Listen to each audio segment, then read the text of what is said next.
Hello everyone, welcome into Fatty's Feast, where we make the best food you'll ever eat without leaving your backyard. My name is Josh. Today we're gonna be doing a little bit of an experiment. We're gonna be seeing if a cheap cut of meat, like this chuck roast, can be used to replicate something like a brisket. Let's get started. So I picked up this beautiful chuck roast at Costco the other day. There was actually 2 in the package and they weighed about 8 pounds total. I think this one's the thicker boy, so this one was about 4.5, the other one's 3.5. So I'm gonna use this one for my experiment today, and then I'm gonna use the other one at a later date to do chuck roast burnt ends. I'll put a link to that video here when I do it. But basically why I wanna do this experiment today is a brisket cook takes a long time, obviously. And if you don't have 12 to 16 hours plus a huge rest time to wait for that brisket to be done, you might be looking for some other alternatives. And I think chuck roast would be a very great alternative. However, I've never cooked a chuck roast on my smoker, so this is the first time. But what I'm gonna do is basically the same thing I do with briskets. I'm gonna be looking to build great smoke flavor, a great bark. We'll wrap it around 170-ish or so. We'll use butcher paper like I always do, and then we'll take it off when it's around 203. And I think what's gonna be cool is I think we're gonna be able to get very similar results like we do with brisket. Now looking at this meat, there's not gonna be anything we really have to cut off, but you do see intramuscular marbling here. And this is very similar to a brisket because this is an undesirable cut of meat. It's gonna be cooked the same way as a brisket because if you don't cook it low and slow, it's gonna be very tough and undesirable, and you don't want that. So I'm gonna start like I always do with my binder. And while I'm doing this was about $5.99 a pound. So it's little less than if you were to just get a brisket flat, which makes it more appealing, but just a bit more expensive than a choice brisket, and this is choice meat. And then I'm gonna use my super secret brisket rub. It's not really a secret, it's black pepper, Lowry seasoned salt, and garlic powder. We get these sides. I have a feeling this is gonna come out very similar to a brisket. Maybe with a little less marbling, it's not gonna be as juicy. What are you doing? But if it can save us some time and taste very similar, that's all I'm worried about. Let's flip it over, and same concept. I'm hoping since this is only 4.5 pounds, this cook is going to take no more than 6 hours. And then we'll give it about 2 hours of rest time. That is looking swell. All right, and this is what we got. Nice and beautifully seasoned all around. I'm gonna go work on my fire and let this rest for about 30 minutes just to get it up to room temperature, and then we'll throw it on.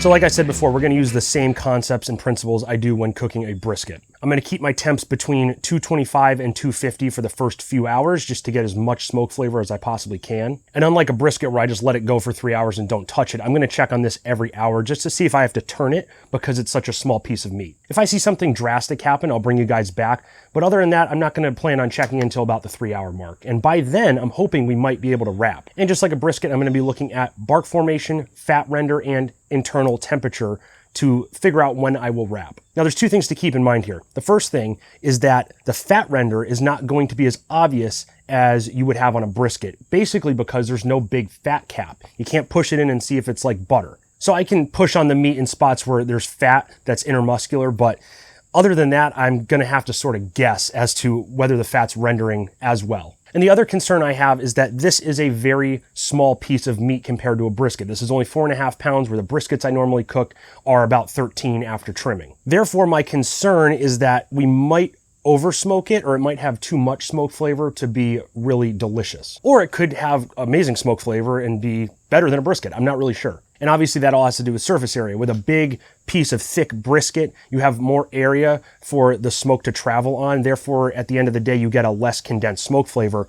Whereas with this small cut of meat, the smoke's going to be in one area, if that makes sense. I'm not a scientist, so it's very hard for me to explain that, but I think you understand what I mean. So like I said, I'll let this go for a few hours, checking on my temps, checking on the bark, all that good stuff. I'll bring you back if I see anything I want to show you. But other than that, we're just gonna chill out and enjoy the day.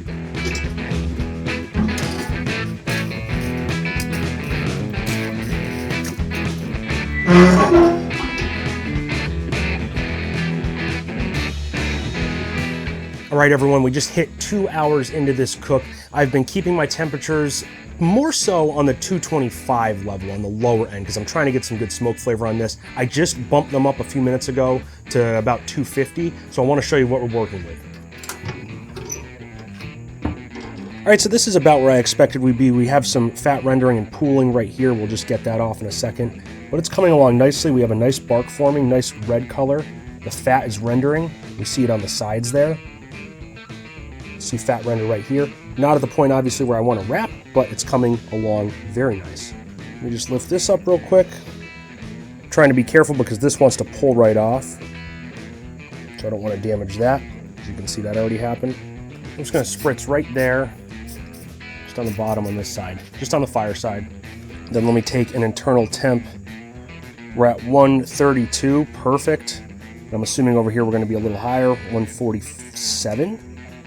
On this side, 149, 150. I'm trying not to get into fat. So 143-ish, 153 in the back, and this should probably be the same, 157. So this is the hotter side. All in all, temps have been very consistent across the grate, mainly because this is such a small piece of meat. It's just sitting right here. So the temperature difference between over here, if I'm cooking a brisket, versus over here is usually pretty major. But right now, the probes are in the great spot where everything is just pretty much even from the hot spot on. And honestly, I could probably shift this more toward the firebox because I've been using a lot of wood, I feel like, just to maintain temps around 225. But I'd rather it cook low and slow than possibly go into a hot spot and burn. So I don't want to do that. I'm just going to leave it right here. And honestly, you saw from the temps when I probed, they're pretty even on each side. So I don't really feel the need to flip it. And I don't really see any burning or any drying out. So if I start to see that, I'll flip it the other way. Not flip it over, flip it the other way. I realize I keep saying that. But right now, I'm just going to leave it as is and let it do its thing. I'm thinking we're looking at another 2-ish hours before I decide that it's time to wrap. So once again, if I see anything life-changing that I want to show you guys, I'll bring you back. But until then, I think we're just going to wait to wrap. I'm going to keep my temperatures now between 250 and 275 just in case we hit a stall. But even if we do hit a stall, I don't think it's going to be as bad as a brisket. So we'll keep plugging along and I'll check back in a few hours.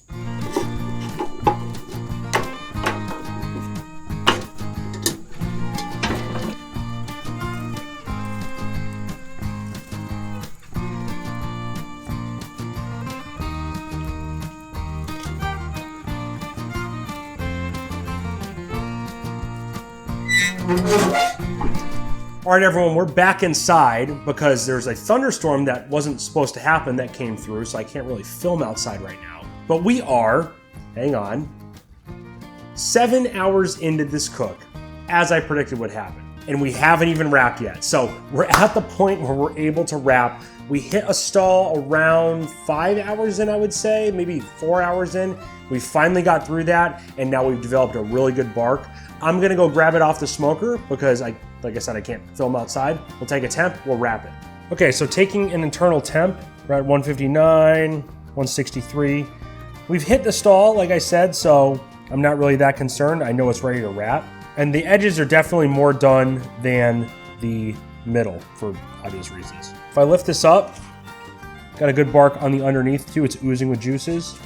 This bark looks like a brisket bark. Obviously, it's not giving as much because there's not a fat cap on top. So what I'm gonna do, I'm gonna put a little bit of pre-smoked tallow right on the middle of this. Just something like that. That's from my brisket video. If you haven't checked that out, please check it out. I'll put a link. I'm gonna take this guy, put it right down. I'm gonna put a little bit of tallow on top. Hello, can I help you? Just because we don't have a fat cap, so I wanna get as much fat in here as possible. And then we're just gonna wrap this bad boy up.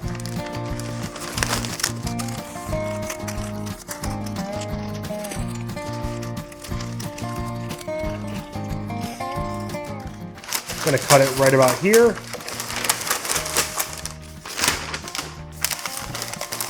We'll make our folds and do that. And there we go. Like I said, it's still raining out, so I'm just gonna throw this back on the smoker. We're gonna maintain our temps around 275, and hopefully this will be done very soon, because if not, I'm gonna be a train wreck at work tomorrow. I don't wanna have that happen. But I'll check back in a few. All right, so we're back in the house because it's still raining outside. I took this off about 2 hours after I wrapped it, and we got it to an internal temperature of 203 degrees. Now, one thing I noticed right off the bat is I couldn't tell that this was done based off feel. It's just such a small piece of meat that it doesn't feel, it feels tender, but it doesn't feel like a brisket would. So I really just had to gauge on temperature, but I'm pretty sure it's done. It was pretty buttery when I probed it, so let's take a look. I mean, that looks pretty goddamn good, if I were to say so myself. So, we have this meteorite crust like we would on a brisket, which looks really good. It's obviously not going to give as much as a brisket because there's not a fat cap on it, but I mean, this looks pretty goddamn good. This was the bottom part of it. This obviously didn't, you know, be as much of a brisket as we wanted it to, but that's okay. But it's tender, as you can see. So let me take out my amazing slicing knife here, and we'll take a look at what we got. Oh wow, that just falls apart. Trying to cut it as much like a brisket as I possibly can. So I think I want to take this piece right here. So, as you can see, not completely like a brisket. You don't have that fat in the middle. But if I squeeze it together, it's not terrible. It's got a little bit of juice in there. You got some pull apart right there. Takes a little bit of force. And we got a great smoke ring as well. Now I should note I let this rest for about an hour because it got down to 140 degrees within that hour. So I wasn't exactly looking for it to rest any longer than that. And as I'm cutting it, we see little pieces falling off here because this is a chuck roast. So it's, you know, you got these little fat bands right here that are just falling apart. So let me take a look at another piece right here in the center. It's looking pretty good. Like I said, smoke ring looks amazing. Let's give this bad boy a try. All right, so I'm going off this original piece I had.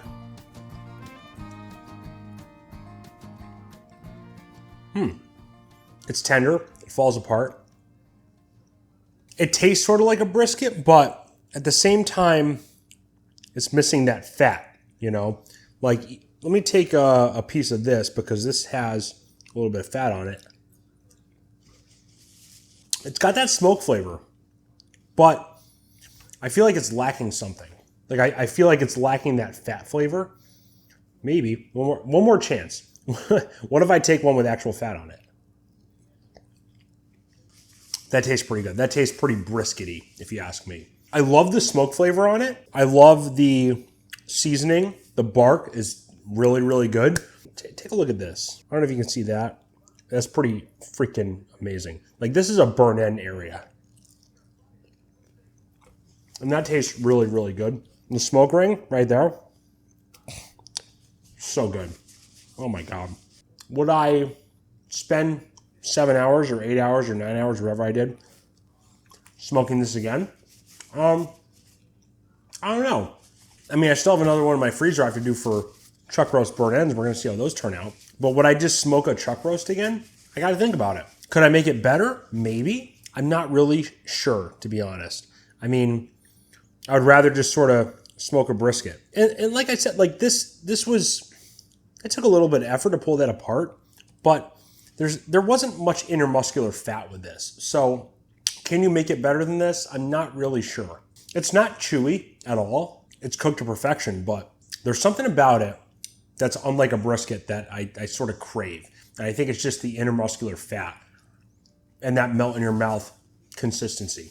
I like it. It takes less time than a brisket, obviously, because this only took 9 hours or so. It could be better.